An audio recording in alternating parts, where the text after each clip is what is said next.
जागतिक आदिवासी दिन अंजनेरी ग्रामपंचायत येथे मोठ्या उत्साहात साजरा करण्यात आला।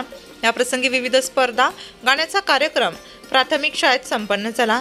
यावेळी उपस्थित उपसरपंच सागर चव्हाण, ग्रामपंचायत सदस्य भास्कर लहानगे, सामाजिक कार्यकर्ते भाऊसाहेब लांडे, राजू शीत, काळू निरगुडे, सामाजिक कार्यकर्ते अरुण शिंदे, काशीनाथ बेणकुळी, दामू लहांगे, ज्ञानेश्वर बदादे, भिका निपुळगे, नारायण निंबेकर, गोटीराम कांबडी, बाळू मोंडे आदी ग्रामस्थ उपस्थित होते। सर्वांना जय आदिवासी, जय भीम, जय शिवराय।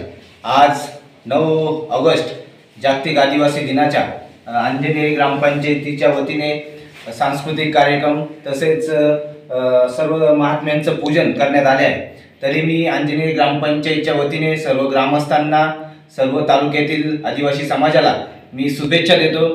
तसेच या आदिवासी दिनानिमित्त सर्वांनी आपल्या आदिवासी दिन काय असतो, या आपल्या आदिवासी म्हणजे अगोदर जो या भूमीवरती आलेला आदिवासी आहे त्यांनी या निसर्गाचं कसं जतन केलं, कसे या गडकिल्ल्यांवरती त्यांनी राहिलेत, या निसर्गाचं जतन करत असताना ते कसे जगलेत याचंच आचरण आपल्याला या दिवशी करायचं आहे। तरी सर्वांना मी असं आश्वासन करतो की आदिवासी दिनानिमित्त आपल्या पूर्वज आदिवासी ज्या लोकांनी आपला निसर्ग कसा वाचवला त्याच पद्धतीने आपल्यालाही निसर्ग वाचवायचा आहे आणि या आदिवासी दिनाचा उत्साह साजरा करायचा आहे। नाशिक लोकशाही न्यूज साठी व्यवस्थापक अरुण शिंदे, त्र्यंबकेश्वर।